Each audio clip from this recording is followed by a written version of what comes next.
We're going to talk a little bit today about the similarities and differences between city government and county government. And I've particularly asked these two folks to join me because they both have history in city governments before joining the county.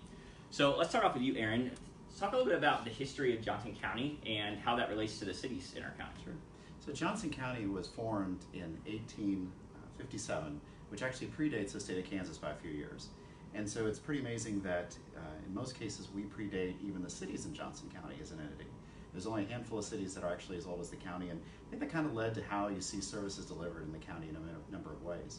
So for instance, in Johnson County there really are only two library systems. There's the city of Olathe, which was one of the original cities in the county, and the county system.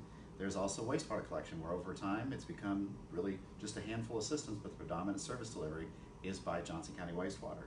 And similar with some social services and other services as such, where the activity is largely performed by the county just because the county, in most cases, predated the cities that were here after them.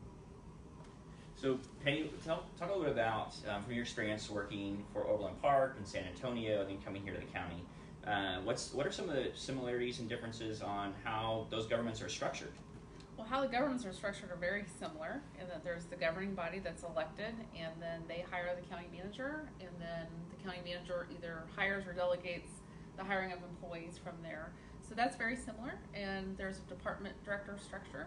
However, some differences are with county government, there's elected officials that are department directors. So, and then boards that are appointed by our board, yet the budget document that the county manager recommends has to include all those entities. So we have to work a little bit differently than cities, but very similar. And I would point out, to add to what Aaron said, is that there's, in Johnson County in particular, there's 20 cities, 6 school districts, 4 fire districts, and so a lot of partnerships that happen with all those entities. Yeah, something kind of unique about our county is we actually run 2 airports. Aaron, can you talk a little bit about the uniqueness of that? Sure. Well, in this case, so as opposed to every city having its own municipal airport, there really are 3 airports in Johnson County, and 2 of them are run by Johnson County government. We inherited both of them from the old Olathe Naval Air Station back in World War II, but to take them over today is Executive Airport in Olathe and New Century Air Center, which is in unincorporated Johnson County. Very good. Unincorporated Johnson County is the area that the county, so it's basically all the area in the county that isn't fall within city limits, and so the county does a lot of work in that area that would normally be done within city limits by the city governments. So there's a lot of crossover from services there. We partner with cities in a lot of ways. Aaron, can you talk us through some of those? Sure. So some of the examples of working with our city partners would be a thing called the County Assisted Roads System, and that's a CARS program. And that's a system where there's joint funding of major road arteries throughout the entire county to make sure that level of finish and that level of quality roads is consistent throughout the county.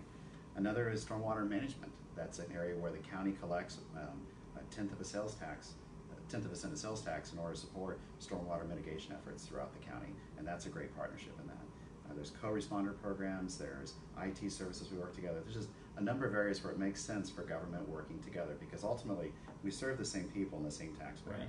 Yeah. I would add to that public safety, and you touched on it, but you have the court system that's a hybrid between the state and the county, and then you have a municipal court, and you have the public safety that's in the cities, which is the police departments and the fire departments. Then you have the sheriff, who is the chief elected or chief public safety officer in the county, working with all those entities for warrants and jail and other things. And then there's the emergency EMS services that we all partner, especially in public safety, across all those areas. And the county runs a communications center, right? That Absolutely. Dispatches a lot of both those county entities and then the city entities too, and so it's able to partner. Yes. Along that way. And then also emergency management. So if there's an emergency in the county, then we have a whole lot of partnerships built in to come together to address if there's a concern about a tornado, like there was a couple high winds at the airport a few years ago, and all the various entities in public safety pulled together. When there's an emergency, no one cares whose entity it's from, whoever can get there the quickest. Yeah, very good. So can I add one more? So yeah. Just a couple of years ago, there was an effort and a desire by a number of cities and the county to have an emergency notification system. And that's for the idea where everyone could do all these separate little stovepiped systems, or we could all work together to create one system, and it became Notify Joco. And that was a great setup because you don't have all these different databases of all these different phone numbers, of all these different communication efforts. Instead, there's one system that everybody pitched into. It was not only the right thing to do from a management standpoint, but also just even from efficiency of use of resources, that many cities in the county, plus the county, work together along with other utilities to put out emergency communications or other notifications through one system. And it all came because there was this kind of popping up interest in different places that was able to be shaped together. And the catalyst for that some years ago was Water One had a big water break, and so a lot of citizens were calling our offices saying, does everybody know about it? What do we do? And do we have a boil order? So we didn't say, oh, that's not our service, and hang up. We worked with getting communication out with Water One, even though it wasn't our direct service, but it's the same customer, same citizen. So we worked together with Water One to start that, to help for those kind of instances, and then it just grew from there. Yeah, those partnerships are really important to us. Notify JOCO, if you want to sign up for that, you can go to notifyjoco.org. You can customize your settings to get those notifications. But just kind of as that initiative points to, we're happy to help you find the right person and get the right information you need. So whether you know it's for a city or county government, you can go ahead and send us a message on Facebook. We're happy to help you with that. Or you can call our main number at 913-715-5000. Thanks for joining with us. If you have more questions about the difference between city and county government, put it in the comments and we'll be happy to answer those.